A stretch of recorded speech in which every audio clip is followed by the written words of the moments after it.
Assalamualaikum warahmatullahi wabarakatuh. Bertemu lagi dengan pelajaran IPA. Bagaimana kabarnya hari ini? Semoga selalu sehat jasmani dan rohaninya ya. Sebelum kita melanjutkan pelajaran dari minggu lalu, ada baiknya kita berdoa dulu. Al-Fatihah.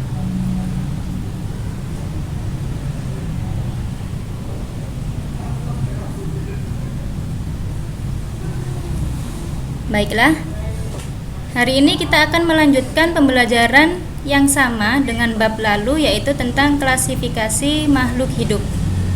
Nah, karena minggu lalu sudah membahas Monera sama Protista, hari ini kita akan mempelajari tentang fungi dan plantae. Jadi, menurut Robert H. Whittaker, makhluk hidup dikelompokkan menjadi 5 kingdom. Yang pertama ada kingdom Monera, ada kingdom Protista, kingdom fungi, kingdom plantae, dan kingdom animalia. Kalau minggu lalu kita sudah mengulas tentang Monera dan Protista, maka hari ini kita akan belajar tentang fungi dan plantae. Langsung saja ke kingdom fungi atau kerajaan jamur. Nah, di kerajaan jamur ini nanti termasuk jamur-jamur yang ada di roti, yang ada di nasi basi, ataupun jamur-jamur yang tumbuh di tanah. Ciri-ciri kerajaan jamur sendiri, yang pertama, dia ada yang uniseluler, atau tubuhnya hanya tersusun atas satu sel. Tapi ada juga yang multiseluler, yaitu tersusun dari banyak sel. Yang kedua, dia eukariotik. Eukariotik ini berarti inti selnya memiliki membran atau selaput. Yang ketiga, dia memiliki dinding sel. Yang keempat, tidak memiliki klorofil. Nah, karena dia tidak memiliki klorofil atau zat hijau daun, maka si jamur ini tidak dapat berfotosintesis. Yang keempat, tubuhnya tersusun atas hifa. Hifa ini benang-benang halus. Nah, kalau strukturnya mirip sama seratan-seratan kapas yang lembut, seperti itu. Dan yang keenam, jamur ini dapat berkembang biak dengan spora. Fungi sendiri dibedakan menjadi 4 kelas, yaitu ada Zygomicota, Ascomycota, Basidiomycota, dan Deuteromycota. Zygomicota contohnya ada Rhizopus oryzae. Jamur Rhizopus oryzae ini dimanfaatkan untuk pembuatan tempe. Kemudian ada Ascomycota, contohnya Saccharomyces cerevisiae. Ini dimanfaatkan untuk pembuatan roti dan tape, termasuk minuman alkohol. Kemudian ada Basidiomycota, contohnya Volvariella volvaceae. Nah, jamur yang jenis ini dapat dikonsumsi oleh kita. Volvariella volvaceae ini jamur merang. Pernah makan jamur merang? Atau nanti di kelas Basidiomycota juga ada jamur kuping. Jamur kuping itu Auricularia polytricha. Dan selanjutnya ada Deuteromycota, contohnya Malassezia furfur. Nah, jamur yang ini kalau nempel pada kulit-kulit kita, ini akan menyebabkan panu. Di kelas ini juga nanti ada jamur Epidermophyton flucosum, atau jamur yang menyebabkan kutu air. Kingdom berikutnya yaitu kingdom plantae, atau kerajaan tumbuhan.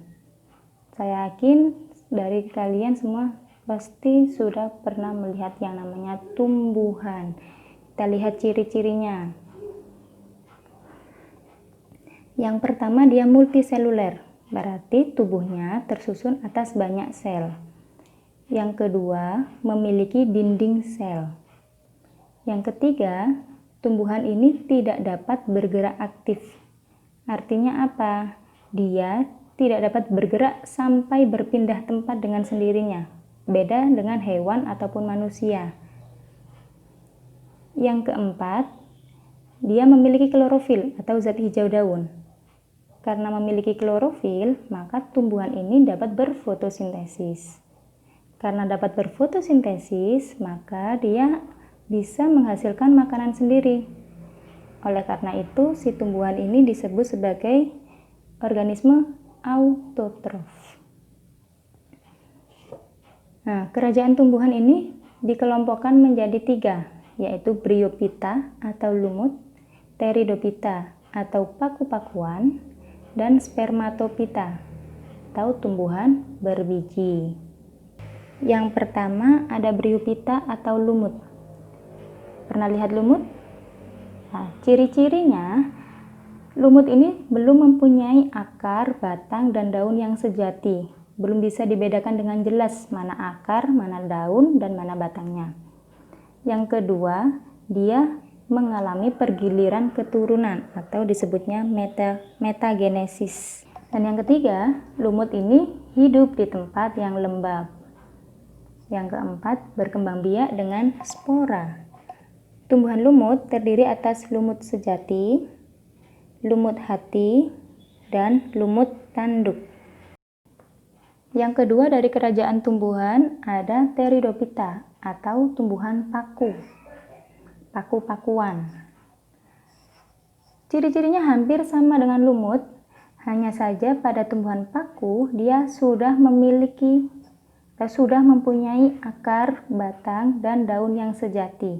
Sudah bisa dibedakan dengan jelas mana akar, batang, dan daunnya.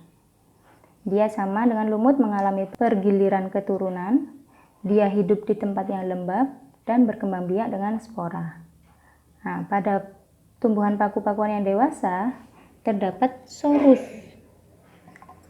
Sorus ini merupakan kumpulan kotak spora. Jadi, tadi kan berkembang biaknya dengan spora, nanti di balik daunnya itu ada sorusnya yang biasanya berwarna kecoklat-coklatan. Kemudian yang ketiga dari kerajaan tumbuhan ada Spermatophyta atau tumbuhan berbiji. Nah, ciri-cirinya bagaimana? Mempunyai akar, batang, dan daun yang sejati dan dapat berkembang biak dengan biji. Spermatophyta sendiri dikelompokkan menjadi 2, yaitu Angiospermae dan Gymnospermae. Angiospermae ini berbiji tertutup dan Gymnospermae ini berbiji terbuka. Gymnospermae atau tumbuhan berbiji terbuka, ciri-cirinya berkembang biak dengan biji tidak dilindungi buah atau bakal buah. Dan yang ketiga, struktur reproduksi berupa strobilus. Contoh dari tumbuhan berbiji terbuka ada pakis, ada ginkgo biloba, ada pinus, dan ada melinjo. Yang kedua ada Angiospermae, yaitu tumbuhan berbiji tertutup. Ciri-cirinya dapat berkembang biak dengan biji dan biji dilindungi buah. Struktur reproduksinya terdapat pada bunga. Berikut contoh dari tumbuhan berbiji tertutup. Ada anggur, ada avokat, ada nangka, dan masih banyak yang lainnya.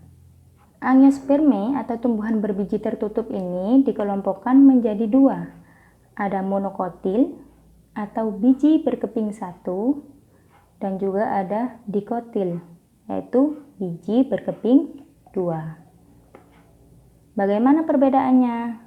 Kita lihat pada gambar. Perbandingan ciri tumbuhan dikotil dan monokotil. Pada dasarnya, monokotil dan dikotil ini yang membedakan adalah keping bijinya atau kotiledon. Di mana kalau dikotil ini memiliki 2 keping biji, sedangkan monokotil memiliki 1 keping biji. Nah, untuk daun, batang, bunga ataupun akarnya itu merupakan ciri-ciri umum lainnya atau tambahan. Misalnya pada dikotil. Nah, ciri-ciri daunnya, pertulangan daun menyirip atau menjari. Sedangkan pada monokotil, pertulangan daunnya sejajar atau melengkung.